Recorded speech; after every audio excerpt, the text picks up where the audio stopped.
మోకాళ్ల మరియు నడుము నొప్పులకు చిన్న ఇంజెక్షన్ ద్వారా పరిష్కారం. డాక్టర్ ప్రకాష్ గుడిపూడి 18 సంవత్సరాల అనుభవం. సంప్రదించండి elite spine and pain management centre Manikonda, Hyderabad. Assembly సమావేశాలకు కేసీఆర్ దూరంగా ఉండబోతున్నారు. వైద్యులు విశ్రాంతి తీసుకోవాలని చెప్పారని బీఆర్ఎస్ నేతలు అంటున్నారు. 2 రోజుల క్రితం కేసీఆర్ తెలంగాణ భవన్ కు వచ్చారు. అదే పార్టీ నేతలతో సుదీర్ఘ సమావేశం నిర్వహించారు. ఇక కాళేశ్వరం అవినీతిపై సమాధానం చెప్పుకోలేకే రావడం లేదని అటు కాంగ్రెస్ నేతలు ఆరోపిస్తున్నారు. తెలంగాణ భవన్ కు రాగలిగినప్పుడు అసెంబ్లీకి ఎందుకు రాలేరని కాంగ్రెస్ నేతలు నిలదీస్తున్నారు.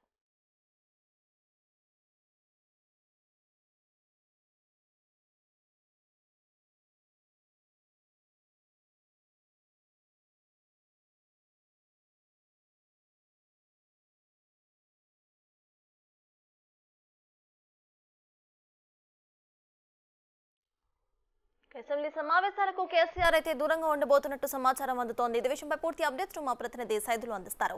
సైదులు చెప్పండి, కేసీఆర్ అయితే అసెంబ్లీ సమావేశాలకు రాబోతున్నట్టు తెలుస్తోంది. ఆయన రావట్లేదు అన్నట్టు కూడా తెలుస్తుంది. సో ప్రెసెంట్ దీనిపై మీ దగ్గర అప్డేట్స్ ఏంటి? ఇక వైద్యులు రావద్దు అన్నారని కూడా బీఆర్ఎస్ చెప్పడం జరిగింది.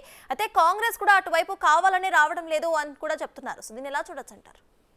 ఎస్ సత్తాజ్, మీరు అన్నట్టుగా కేసీఆర్ వస్తారా రారా అనేది కూడా ఒక సందిగ్ధత నెలకొందని చెప్పవచ్చు. ఎందుకంటే వాస్తవంగా కేసీఆర్ మన ఇస్లాంతి అంటే తను ఆ ఓటమి తర్వాత అతను ఎర్రవల్లి ఫామ్ హౌస్లో కాల్జారి కింద పడ్డ తర్వాత తుంటి ఎముక మార్పిడి శస్త్రచికిత్స అనంతరము తను రెస్ట్లోనే ఉన్నారు వాస్తవంగా. అయితే తను ఎమ్మెల్యేగా కూడా ప్రమాణ స్వీకారం చేయలేదు. తర్వాత తన రెస్ట్ తర్వాత తను మొన్న ఫిబ్రవరి 2వ తారీఖు అసెంబ్లీకి వచ్చి ప్రమాణ స్వీకారం చేశారు. తర్వాత పార్టీ కార్యక్రమాల్లో చురుగ్గా పాల్గొంటారని చెప్పేసి కూడా ఇటు పార్టీ వర్గాలు భావించాయి. కానీ మధ్యలో ఇంకా 2-3 వారాలు సమయం పడుతుంది కేసీఆర్ కోలుకోవడానికి అని చెప్పేసి, అందుకు తను విశ్రాంతి కూడా అవసరం అని చెప్పేసి వైద్యుల సలహా మేరకు తను ఇంట్లోనే ఉంటున్నారని చెప్పేసి కూడా తర్వాత పార్టీ వర్గాలు చెప్పాయి. కానీ ఇప్పుడు మాత్రం చూసుకున్నట్టు మాత్రము తను ఆ సెంటిమెంట్ ఎక్కువగా నమ్ముతారు కాబట్టి మొన్న ఫిబ్రవరి 6వ తారీఖు రోజు అతను ముహూర్తం ప్రకారము తెలంగాణ భవన్లో అడుగుపెట్టడం జరిగింది. ఆ రోజు ఖమ్మం, నల్గొండ, మహబూబ్నగర్, హైదరాబాద్, రంగారెడ్డి ఆ జిల్లాల ముఖ్య నాయకుల సమీక్ష సమావేశం కూడా తను నిర్వహించారు.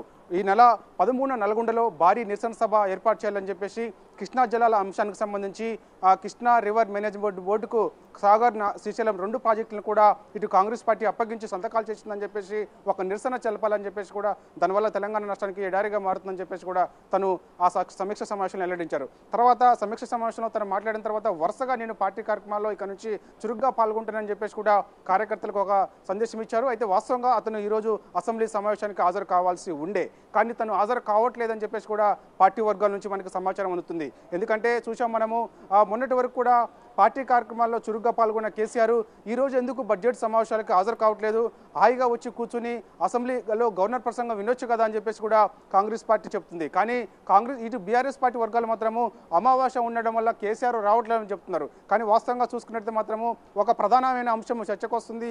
ఆ అంశం కూడా అసెంబ్లీలో మాట్లాడే అవకాశం కనిపిస్తుంది. ముఖ్యంగా కాళేశ్వరం అంశము.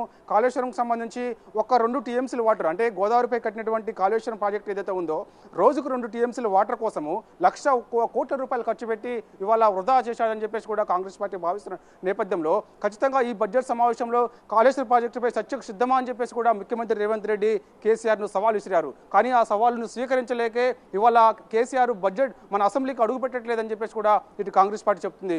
చూడాలి మరి ఆ సవాల్ను స్వీకరించి రేపు మాపు కేసీఆర్ వాస్తవంగా ఈ రోజు గవర్నర్ ప్రసంగం ముగిసిన తర్వాత రేపు హాలిడే ఉంటుంది.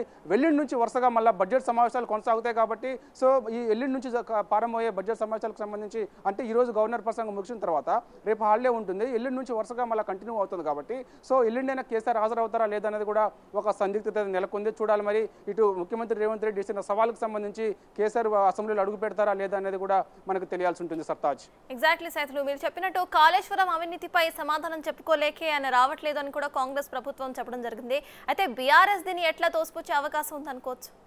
ఎస్ వాస్తవంగా అదే మనము ఆ సవాల్ స్వీకరించలేకే ఇప్పుడు మనము ఇంకా కేసీఆర్ ఇంకా 2-3 వారాల పాటు సమయం విశ్రాంతి తీసుకోవాల్సిన సమయం ఉన్నది. అందుకే వైద్యుల సూచనల సలహా మేరకే తను ఇంట్లోనే ఉంటున్నారని చెప్పి చెప్తున్నారు. అయితే వాస్తవంగా తను ఫిబ్రవరి 2వ తారీఖు ఎమ్మెల్యేగా ప్రమాణ స్వీకారం చేసిన తర్వాత వెంటనే ఒక 4 రోజుల గడువులోనే తను ఆ ఫిబ్రవరి 6వ తారీఖు మధ్యాహ్నం సమయంలో తెలంగాణ భవన్కు వచ్చి మొత్తం 5 జిల్లాలకు సంబంధించిన ముఖ్య నాయకుల సమీక్ష సమావేశం కూడా తను నిర్వహించారు. అయితే వాస్తవంగా ఆ రోజు సమీక్ష సమావేశం ముగిసిన తర్వాత కూడా పార్టీ వర్గాలు ప్రెస్ మీట్ నిర్వహించాయి. సో ఇక్కడ నుంచి సంబంధించి పార్టీ విస్తృత కార్యక్రమాల్లో కేసీఆర్ పాల్గొంటారు. ఈ నెల 13న జరగబోయే భారీ బహిరంగ సభకు కూడా కేసీఆర్ ముఖ్య అతిథిగా హాజరవుతారని చెప్పేసి కూడా పార్టీ వర్గాలు చెప్పడం జరిగింది. అయితే వాస్తవంగా అంటే ఒకవైపు తను రెస్ట్లో ఉంటున్నారని చెప్తూనే మరోవైపు పార్టీ కార్యక్రమాల్లో చురుగ్గా పాల్గొంటారని చెప్పేసి ఇటు బీఆర్ఎస్ చెప్తుంది. వాస్తవంగా బడ్జెట్ అంటే ఈరోజు ప్రారంభమయ్యే బడ్జెట్ సమావేశాలకు కేసీఆర్ ఎందుకు హాజరు కావట్లేదు అనేది కూడా ఇప్పుడు ఒక సందిగ్ధత నెలకొంది. వాస్తవంగా ఈ సమీక్ష సమావేశం అంటే ఇప్పుడు బడ్జెట్ సమావేశాలకు సంబంధించి కేసీఆర్ హాజరు కావడం వల్ల ఇటు కృష్ణా జలాల అంశము అదేవిధంగా